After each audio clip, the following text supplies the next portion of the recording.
할렐루야! 귀한 금요일 새벽입니다.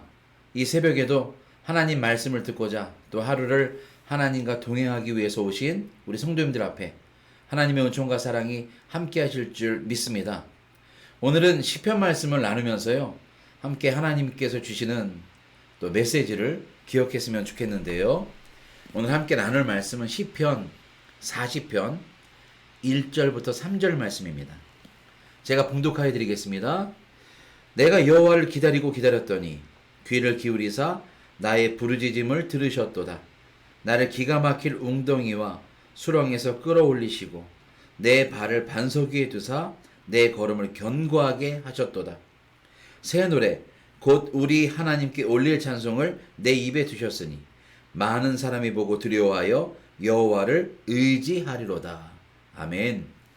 여호와를 의지하는 삶, 여호와를 의지하는 삶이란 제목으로 하나님의 말씀을 나누겠습니다. 말씀을 나누기 전에 잠시 우리 성도님들에게 광고 말씀을 드릴 것은요, 이제 전도축제가 10며칠 앞으로 다가왔습니다. 우리 5월 29일 날 첫 번째 전도축제를 하는데, 이번에 모시고 오실 분들 우리가 이름을 교역자들이 이렇게 여러분들에게 연락을 드리고 받고 있는데, 아직도 마음에 정하지 못하시고 또 정하셨는데 우리에게 알려주지 못한 성도님들이 계신 것 같아요. 오늘이라도 꼭 우리 교역자들 문자, 핸드폰으로 문자로라도 이름을 보내주시면 우리 교역자들이 적어놓았다가 같이 준비하고 함께 기도하도록 하겠습니다. 그러니까 꼭 우리 이웃 중에 또 아직도 예수님을 모르는 우리 가족, 친척 중에 있으시면 그 이름을 붙들고 함께 기도하고 이번에 한번 초청했으면 좋겠어요. 그렇게 좀 도와주시기 바랍니다. 오늘 말씀을 보면 다윗의 시인데요, 아주 힘들고 어려운 지경, 그러니까 얼마나 힘들고 어려운 지경에 이르렀는지 깊은 웅덩이에, 기가 막힐 웅덩이나 수렁에 자기가 빠져 있다고 고백하는데, 여기서 이끌어 주실 분은 하나님밖에 없다고 고백하는 장면이에요. 오늘 이 말씀을 준비하면서 그런 생각이 들었어요. 하나님의 도우심을 받기 위해서는 우리 모두의 내 모든 것을 다 내려놓고 내 몸에 힘을 빼야 된다는 거예요. 힘을 뺀다. 이 말이 무슨 말이냐면, 여러분 운동할 때요, 모든 운동이든지 힘으로 하는 게 아니라 처음에는요, 몸이 좀 부드러워져야 되고 힘을 좀 빼야 된다고 합니다. 예를 들어서 골프 같은 경우도요, 이 채를 세게 잡고 힘으로 치는 게 아니라 몸을 좀 릴렉스하게 좀 풀어주고 몸에 힘을 뺀 다음에 부드럽게 스윙을 하면서 쳐야 공이 더 멀리 나가는 거거든요. 몸이 좀 더 부드러워지고 유연해질 때에 운동의 모든 시작이 되는 거예요. 권투도 마찬가지랍니다. 힘으로 하는 게 아니라 먼저 몸이 부드러워져서 움직임이 부드러워야 상대방을 보게 되고 또 상대방의 주먹을 피하기도 되겠지요. 그러니까 모든 운동들은 다 자신의 힘을 내려놓고 빼야 된다는 겁니다. 더 쉽게 말씀드리면 수영은요, 완전히 자신의 몸에 힘이 빼야 물에서 뜰 수가 있어요. 몸에 힘을 주고 버둥거리면 물속으로 더 들어가는데, 반대로 몸에 힘을 빼고 온 몸을 물에 맡겨버리면 몸이 저절로 둥실 뜹니다. 그래서 요즘엔 생존 수영이라고 참 안타까운 일이 있었죠. 우리 세월호 사건 이후로 많은 학생들이 물에서 죽은, 참 슬프고 힘든 일이었는데, 그 이후로 생존 수영이 학교에서 생겨서요, 학생들마다 주일학 초등학교 때부터 수영을 배우는 시간이 있어요. 본인이 수영을 좀 할 줄 알면 어떤 어려운 상황에서도 거기서 헤쳐나올 수가 있거든요. 그 생존 수영에서도 배우는 게 힘을 빼는 것을 배운다고 합니다. 요 며칠 전에도 골프장에서 안 좋은 사건이 있었죠. 좀 슬픈 사건이. 공이 웅덩이에 빠진 것을 주스러 갔다가 물에 빠졌는데 높지도 않았는데 수영을 못 하시니까 그 웅덩이에서, 해저드에서 빠져 죽은 사건도 있었습니다.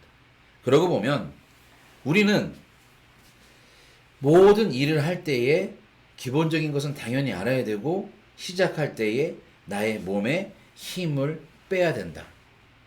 수영에서 배우는 것처럼 몸이 힘이 빼고 뜰 때에 호흡하는 방법을 배우는 것처럼 신앙생활도 마찬가지입니다. 수영을 할 때 물을 내 물에다가 내 몸을 맡기고 내 몸무게를 모든 걸 다 맡기고 이렇게 풀어버리고 떠오르는 것처럼 신앙생활, 믿음의 삶이란 하나님께 내 모든 것을 다 맡겨버리는 거예요. 그리고 몸이 둥실 떠올랐을 때, 하나님께서 받쳐주셨을 때, 그때 호흡하는 것처럼 내 기도의 시작이 되고, 하나님과 동행할 때 내 인생의 어려움들이 가볍게 될 줄로 믿습니다. 물론 이것이 쉬운 일이 아닙니다. 하나님께 맡겨야 되는데 우리는 내가 좀 해결해 보려고 더 허우적거리고 내 힘으로 내가 아는 사람들을 동원해서 또 여러 도움을 청해서 이것을 좀 해결해 보려고 하다 보니까 더 깊숙이 수렁으로 빠져들어가는 순간이 있기 때문입니다. 오늘 말씀 보세요. 내가 여호와를 기다리고 기다렸더니 귀를 기울이사 나의 부르짖음을 들으셨도다. 다윗의 시인데요. 여호와의 말씀을 기다렸대요. 우리 하나님께서 나의 기도를 들어주시겠구나 했더니 귀를 기울이시고 나를 기가 막힐 아주 깊숙한 웅덩이와 수렁에서 끌어올리시고요. 더 이상 그런 웅덩이와 기가 막힐 수렁에 빠지지 않도록 내 발을 어디에 두신다고요? 그렇습니다. 반석에 두사 내 걸음을 견고하게 하신다라고 얘기합니다. 이 시를 보면 오늘 시편 기자 우리 다윗은 너무나 어려운 문제 속에 빠져 있는 것을 우리는 예상하게 됩니다. 자신을 죽이려 따라다니는 그 군인들 기억하시죠? 그 왕이기 때문에 여러 가지 어려움이 있었는데 거기서 스스로 만약에 빠져나올 수 있었다면 여호와를 기다리지 하나님을 기다리지 않았을 거예요. 자신의 힘으로 할 수 없다는 것을 깨닫고 나서 오히려 하나님께 매달려야 되겠다 하는 마음으로 하나님께 기도하고 매달렸더니 하나님께서 그의 기도를 들으시고 기가 막힐 웅덩이와 수렁에서 건져주셨다고 고백합니다. 문제를 만날 때 여러분 힘을 빼고 내 힘으로 하는 것이 아니라 내 힘은 내려놓습니다. 내 능력은 내려놓습니다. 하나님을 바라봐야 됩니다. 인생의 해답은 내 주위에 있는 피조물들에게 다 하나님이 만들어 놓으신 피조물들이 해결해 줄 수가 없어요. 내가 가지고 있는 힘 아무 소용 없습니다. 내가 가지고 있는 물질, 능력, 권력 아무 소용이 없습니다. 나를 만드신 하나님이 우리를 인도하셔야 선한 길로 인도하셔야 우리는 하나님께서 예비하신 그 길로 걸어가면서 승리를 맛보게 되고 우리의 문제거리들이 해결됨을 맛보게 될 줄로 믿습니다. 그런데 안타깝게도 인간은 막상 문제를 만나게 되면 아까 말했죠. 힘을 빼는 것이 아니라 발버둥 치고 이 문제에서 빠져나려고 모든 힘을 다 총동원합니다. 그러나 하나님께서 마음의 중심에서 그분을 향한 진정한 고백이 나오는 것을 기다리고 있어요. 내 마음에서 내가 스스로 할 수가 없구나. 하나님 나 좀 살려주세요.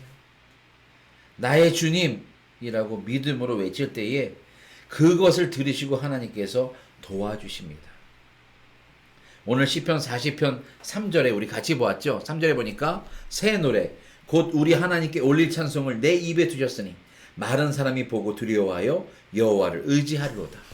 나의 모습을 보고 내가 괴롭고 힘들 때에 오히려 하나님을 찾고 하나님을 찬양했더니 많은 사람들이 보고 우리처럼 하나님을 의지하게 된다고 오늘 시편 기자는 이야기하고 있습니다. 그러고 보면 우리가 힘을 빼고 하나님을 의지할 때에 그때부터 기적이 시작되는 거고요. 내 삶만 변하는 것이 아니라 내 주위에 나를 지켜보고 있던 가족들, 지인들, 또 친척들, 또 우리 이웃 사람들이 저 사람을 통해서 하나님이 인도하시는구나. 하나님이 이렇게 이끄시는구나 하면서 많은 사람들도 하나님을 의지하는 자녀가 될 줄로 믿습니다. 사랑하는 성도 여러분, 어려운 일이 있습니까? 너무나 괴롭고 힘들어서 내 힘으로 해결할 수 없습니까? 아니면 물질적인 문제, 육체적인 건강적인 문제에 갇혀 있습니까? 내가 할 수 있는 것은 아무것도 없습니다.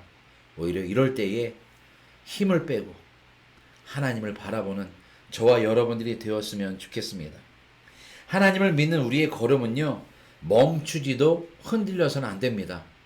우리가 아플 때에, 힘들 때에 우리가 기도만 하면 우리 하나님께서 우리를 건져내 주시고 우리를 반석 위에 세워 주실 줄로 믿습니다. 반석 위에 세워 주시는 하나님을 오늘도 마음껏 찬양하고 또 뜨겁게 기도하는 오늘 귀한 이 시간 되길 원합니다.